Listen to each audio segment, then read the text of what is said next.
भक्तों, ओम नमः शिवाय, श्री शिवाय नमस्तुभ्यम, जय श्री महाकाल। जी हाँ भक्तों, आप सबको भी पता है कि 11 दिसंबर को प्रदोष का व्रत आ रहा है, प्रदोष का महापर्व आ रहा है। तो ऐसा क्या उपाय कर दें कि आपकी सारी मनोकामना पूरी हो जाए, बाबा भोलेनाथ आपकी सारी की सारी मनोकामना पूरी कर दे।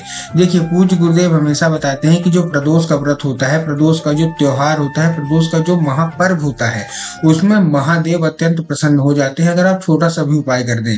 जितना फल शिवरात्रि के दिन उपाय करने का है, जितना फल सोमवार अष्टमी के दिन का उपाय करने का है, उतना ही फल ये हमारा जो प्रदोष आता है उसका भी फल है। तो ये मासिक प्रदोष है जो कि दिसंबर अगहन माह का है। तो आपको कैसे क्या करना है कि आपकी सारी मनोकामना पूरी हो जाए। जो व्रत करती हैं वो भी कर सकते हैं कि नहीं कर सकते वो भी मैं बताऊंगा। तो जो व्रत करते हैं या नहीं करते उनके लिए भी मैं उपाय बताने वाला हूँ, चाहे वो कर्जे से रिलेटेड हो, चाहे पैसा टिक न रहा हो, चाहे उनके बच्चों के लिए कोई टेंशन हो, नौकरी के लिए हो, मतलब संपूर्ण उपाय मैं आपको बताने वाला हूँ। पूज्य गुरुदेव की ही कथा सुन के और बहुत अच्छे समझ के आपको बताने वाला हूँ। तो उपाय पूरा अच्छे से सुनिएगा, अच्छे से करिएगा।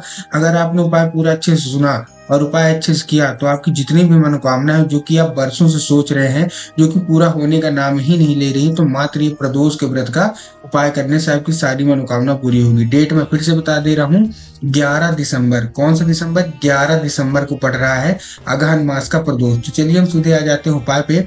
लेकिन उससे पहले चैनल पे पहली बार आए हैं, वीडियो पे पहली बार आए हैं और आवाज मेरी पहली बार सुन रहे हैं, तो वीडियो को लाइक करके चैनल को कर लें सब्सक्राइब, ताकि पूजनीय पंडित प्रदीप जी मिश्रा के रोज नए नए उपाय सबसे पहले आपको प्राप्त हो सके। अब देखिए आपको करना क्या है। जो हमारा पहला उपाय है, मैं आपको 3 उपाय बताने वाला हूँ और तीनों के तीनों आपको प्रदोष काल में ही करने हैं। 11 दिसंबर को कब करने हैं? प्रदोष काल में ही करने हैं। इतना आपको समझ में आ गया। आपको करना क्या है, आपको लेना है धतूरा, एक धतूरा। ठीक, प्रदोष काल में आपको क्या है ना, शिव मंदिर में ही उपाय करना है। जाके आपको क्या करना है, एक धतूरा और बेल पत्र के 7 कांटे। कितने कांटे? 7 कांटे लेने। अब देखिए, बेल पत्र मत लेके जाइएगा। जो लोग उपाय सुनते नहीं होंगे, ऐसे शुरू में छोड़ के चले होंगे, तो क्या होंगे, वो बेल पत्र लेके चल देंगे। नहीं, आपको लेना है एक धतूरा। जब आप धतूरा लें तो ध्यान रखिएगा कि धतूरा कहीं से कटा फटा नहीं होना चाहिए, कहीं से खंडित नहीं होना चाहिए। तो आपने सबसे पहले क्या लिया, एक ले लिया धतूरा। धतूरा के बाद आपने क्या लिया, बेल पत्र के 7 कांटे ले लिए। ठीक, धतूरा हुआ गया, बेल पत्र हो गया और आप पहुंच गए कहाँ? शिव मंदिर। अब आपको क्या करना है, उत्तर दिशा में खड़े होके। कौन से दिशा में? उत्तर दिशा में खड़े होके महादेव का एक बहुत ही सुंदर सा नाम है चंद्रमौली महादेव। कौन से महादेव? चंद्रमौली महादेव। तो आपको चंद्रमौली महादेव का नाम लेके आपको अर्पित कर देना है वो एक धतूरा और 7 बेलपत्र के कांटे, और चुपचाप अपने घर चले आइएगा। पूज्य गुरुदेव कहते हैं अपनी जो भी मनोकामना व्यक्ति वहां मांगता है, जब वो एक धतूरा और 7 बेलपत्र के कांटे चढ़ाता है, जो अपनी जो भी मनोकामना मांगता है, महादेव उसकी जो भी मनोकामना है मात्र 2 से 3 महीने तक, मतलब ये भी आप मान सकते हैं कि 2-3 प्रदोष जो मासिक आएगी उसके पहले ही पूरी कर देंगे। तो आपके लिए बहुत अच्छा मौका है, जो कि 11 दिसंबर को आपको मौका मिल रहा है ये उपाय करने को, जो कि हमारा प्रदोष है। तो यह था पहला उपाय। दूसरा उपाय जो मैं आपको बताने वाला हूँ, ये बिल्कुल लेटेस्ट की कथा है, जो कि अभी भिंड मध्य प्रदेश में थी। 28 नवंबर से लेकर 2 दिसंबर तक वहां का उन्होंने उपाय बताया है। तो देखिए आपको करना क्या है, ध्यान से समझिएगा। प्रदोष काल में 1 लोटे जल से आपको उपाय करना है। ठीक, आपको चाहिए तांबे के लोटे में 1 लोटा जल। अब आपने ले लिया जल। आपको ध्यान रखना कि जो जल होगा वो आपको अपने घर का ही होगा, मतलब आपको मंदिर से जल नहीं लेना है, अपने घर से ही जल लेना है। ठीक, तो आपने मंदिर से क्या ले लिया, आपको नहीं लेना है, इससे आपको पता चल गया। आपको घर से आपने क्या ले लिया, 1 लोटा तांबे के लोटे में जल। उसमें आपको क्या डालनी है, एक बेलपत्री डालनी है। बेलपत्री में आपको ध्यान रखना है कि बेलपत्री कहीं से कटी फटी नहीं होनी चाहिए, टूटी हुई नहीं होनी चाहिए। ठीक, अब आपने बेलपत्री ले लिया। अब आपने क्या है, उसको बेलपत्री जब आपने, तो ये भी ध्यान रखिए कि बेलपत्र कहीं से मुरझाई हुई भी नहीं होनी चाहिए। फिर आपको एक लेना है धतूरा। धतूरा भी ध्यान रखना है कहीं से टूटा फूटा नहीं होना चाहिए।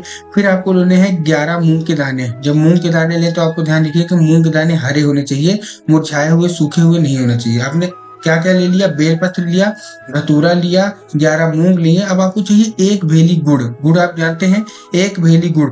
अभी चारों चीज बेलपत्र, धतूरा, मूंग और गुड़ आपको क्या डालना है, एक लोटे में डाल दीजिएगा, जो कि आप तांबे के लोटे में जिसमें आपने जल भरा है। ठीक, अब ये लेके आपको पहुंच जाना है कहाँ, शिव मंदिर। प्रदोष काल में। देखिए बहुत ही बड़ा उपाय मैं बताने वाला हूँ, ये चारों का मिक्स। आपको भी पता है कि भगवान भोलेनाथ को ना मीठा चढ़ता, मतलब चढ़ता है, लेकिन उनका उनको पसंद नहीं। क्या उनको सबसे ज्यादा क्या पसंद है?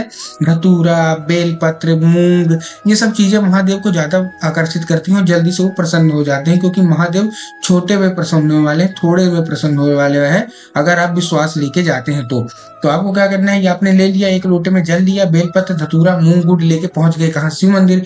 अब शिव मंदिर में आपको क्या करना है, उत्तर दिशा की ओर खड़े होके, क्या उत्तर दिशा की ओर खड़े होकर श्री शिवाय नमस्तुभ्यम का जाप करके ये सब आपको अर्पित कर देना है। बहुत बड़ा उपाय है, क्योंकि बहुत सारी सामग्री है और सब बाबा का फेवरेट है। तो आपको क्या करना है, श्री शिवाय नमस्तुभ्यम स्लो मोशन में करना है, बिल्कुल श्री शिवाय नमस्तुभ्यम स्लो मोशन में आपको अर्पित करना है और अच्छे से अर्पित कर दीजिएगा। और अपनी जो भी मनोकामना वहां खड़े खड़े मांग भी लीजिएगा।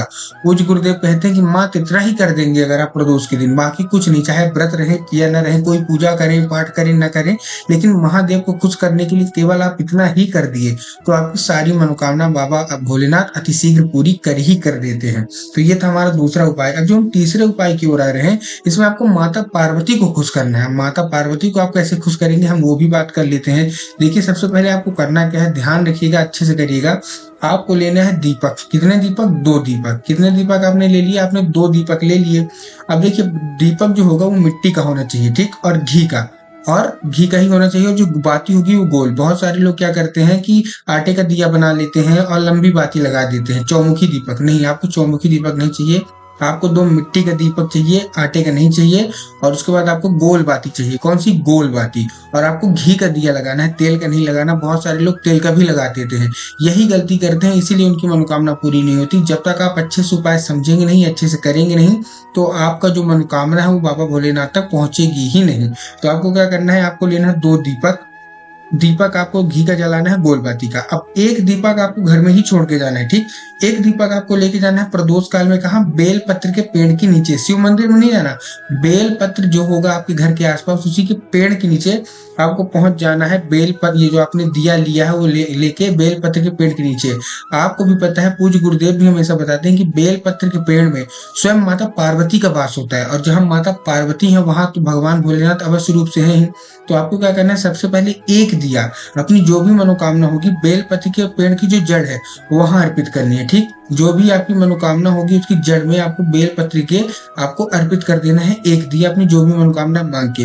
अब जो दूसरा दिया है उसको कहाँ जलाना है? उसको आपका जो घर होगा ना, तो घर का जो दरवाजा होगा, दरवाजा के बाहर आपको वहां जला देना। उससे क्या होगा कि घर में जो नकारात्मक शक्ति होगी, नकारात्मक ऊर्जा होगी, वो आएगी नहीं, और माता लक्ष्मी का प्रवेश आपके घर में अवश्य रूप से हो जाएगा। तो मैंने आपको आज 3 उपाय बताए 11 दिसंबर के। इसके अलावा भी मेरे चैनल पे बहुत सारे उपाय पड़े हुए हैं। अगर आप किसी का नशा नहीं छूट रहा, कोई कर्जा है, जो भी पूज्य गुरुदेव की कथा से सुन के और बहुत अच्छे समझ के मैं बताने का प्रयास किया हूँ, आप वो भी जाके चेक कर सकते हैं। तो वीडियो पे पहली बार आए, वीडियो को लाइक करके चैनल को कर लें सब्सक्राइब, ताकि पूजनीय पंडित प्रदीप मिश्रा के रोज नए नए उपाय सबसे पहले आपको प्राप्त हो सके। कमेंट बॉक्स में हर हर महादेव अवश्य रूप से लिख दें अगर आपको उपाय समझ में आ गया हो।